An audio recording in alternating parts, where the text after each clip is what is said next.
Hey, what's up guys? This is Anthony from Anthony's Customs, and for this review, we are looking at the SH Figuarts Demon Slayer, what's his name? ZENITSU.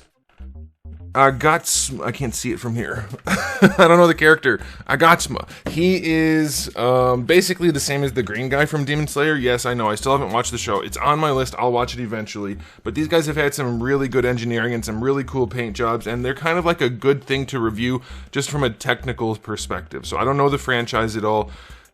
You guys can get mad at me all you want, but I can provide an action figure review regardless of the source material, other than accuracy, which you can look up online if you don't know it, or if you already know it, I don't need to tell you if it looks right, but it does look pretty good.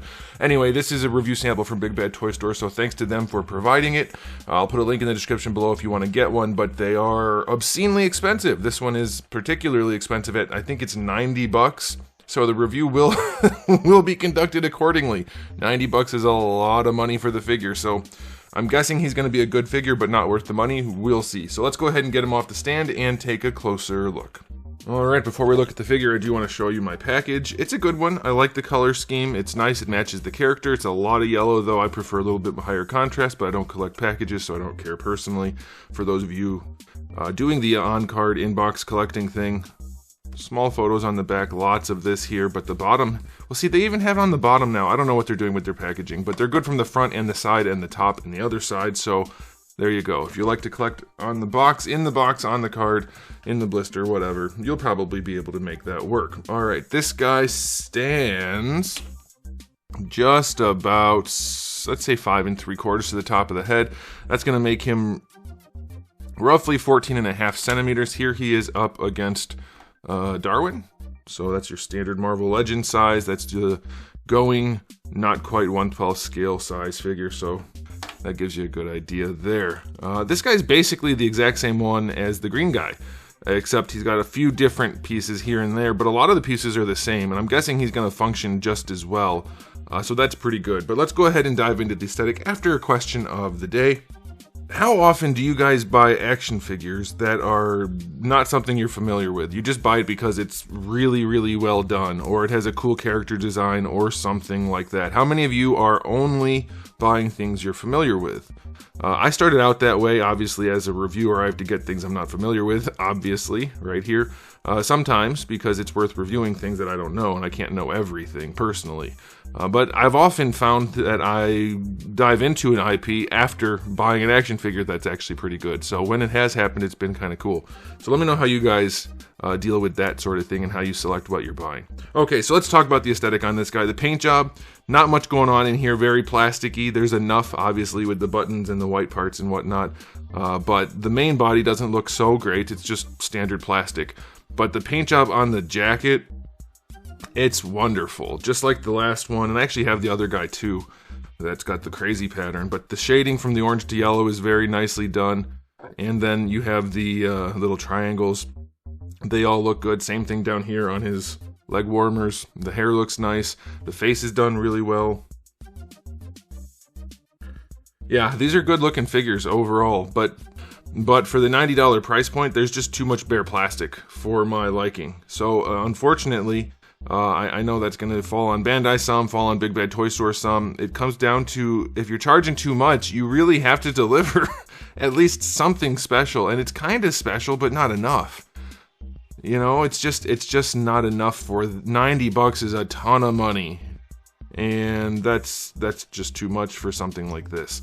But it does look good, so if you are the type of person to be okay with the figure regardless of the price, this is going to be fine for you, I'm thinking. We'll see by the end, but so far, it's good looking figure, but definitely overpriced. So I'm going to just go 7 out of 10 for the aesthetic. Plenty to like, but doesn't quite hit that mark for that price point. Now for accessories, we have a bunch of different faces, and they all look really, really good. We have a decent spread of hands. It's probably everything you're going to need. And you have the sheathed and unsheathed sword. The sword is fantastic. I love that lightning effect on there. Like, yeah, technically the lightning could look a little bit better on there, but it's still really, really good.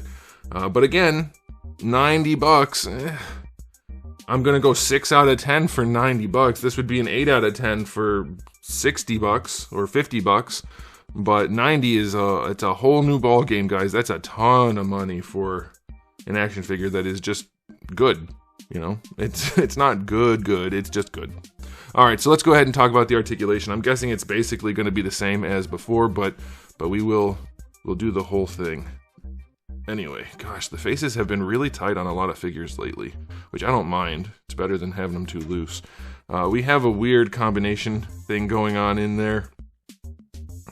So let's just count it as a ball peg down here and a ball peg in the neck. It actually works plenty, but it's a weird situation. I don't know. I feel like, seriously, Bandai's just...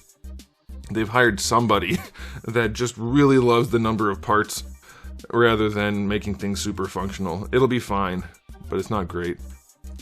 The shoulder, it goes up all the way right like that, and then the butterfly on it is not like super crazy involved. It's a little bit more basic than some of the other figures that they've done, but it is functional. Like, you can get the arm across the chest, doesn't look too bad. This being split here doesn't serve that much of a purpose. Yeah, it works. It's probably over-engineered for what it is and not as functional as it should be, but it does work. It'll be fine. But when you're dealing with, again, a $90 figure, I don't want any gripes. Like, oh, the shoulder is a pain in the ass to move, which it is. Doing this new thing where they have a ball peg inside, and then you see how this cup piece is actually pinned to the shoulder?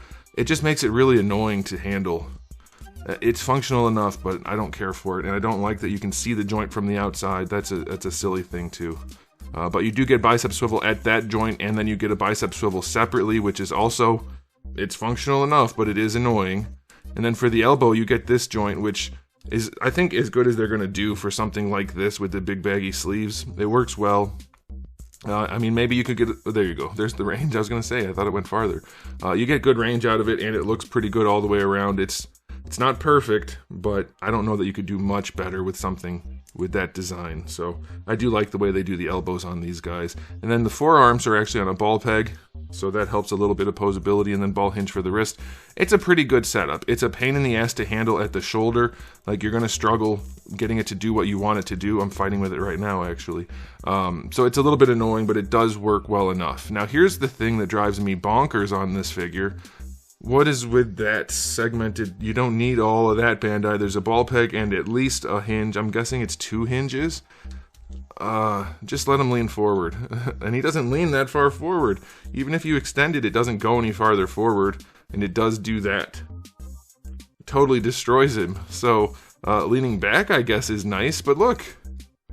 Like, what the heck is that? Like, it just completely segments the figure in order to use the torso articulation. So that's not acceptable if you ask me. The ball peg works well enough. This is kind of a floaty piece. It's just a really over-complex design that doesn't actually afford much. It feels like there's a ball peg in there under the waist, and that'll help posing, but this section is screwed up big time. These guys are on articulation, of course, little ball hinges, and that works pretty well because there's enough overlap, and it works. So that's good. For the hips, he does kick high. He doesn't go back too far, but a little bit. And then going out to the side, basically full splits, no nuggets. So that's nice. Really good range in the hips. Thigh swivel works. It's not a ball peg. It is overly segmented again because Bandai's been doing that lately. I don't know why. But it does function. And then these knees are still some of my favorite for the baggy knees. They look pretty good from the front. From the back, they're less appealing. Maybe a little bit of refinement could go a long way there, but you get really good range. I mean, for what they are, it's better than 90, and it looks pretty good all the way around. It's way better than the Gokus we've been seeing, so that's nice. And then you get extra range down here, so that's pretty cool. The joint isn't hidden. I don't know if it's meant to rotate. It doesn't go side to side. It definitely has the hinge. The joint isn't hidden very well, but it does give you that extra range to give him that deeper knee bend. So that's a pretty good setup, I think. I don't know why they don't just refine this sort of joint, and I guess we'll see how the new Goku works out, but they've been struggling with Dragon Ball joints for a long time. Ankles are unsculpted, just big old flat ball hinges. They have decent range, they're a little bit loose, super functional, but not the best looking.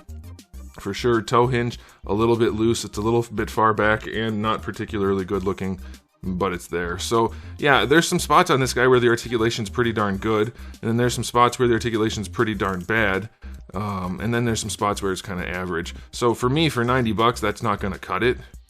But it's like if it was a standard price point, just a regular $50 Figuarts, let's say, I'd be perfectly fine with it. And that's the problem. That's the problem with these companies like Hasbro charging $50 for a Spider-Man, Bandai charging $90 for this. It's just, they have to be so much better than they would otherwise have to be. So I'm going to give his articulation rating a 7. It's fine. There's a lot that's way too complex and a pain in the butt, but some of it does work really nicely. Like the elbows and knees in particular I think they're pretty great. But you'll be able to make it work. It's just, it's a pain in the butt and it's overly complex. And for $90, I don't want to deal with that. So there's that. But okay, time for the final verdict on this guy. It's kind of like what I just said. If it was a normal price point, he'd be a really, really good figure. But at this really high price point, I have to just say 7 out of 10. It's fine. You're not going to be pissed off about the figure, but the price point is going to be nagging at you, I think. Unless you're just spending dumb money and don't care, then go for it. But yeah, $90 is a bridge too far for me for this.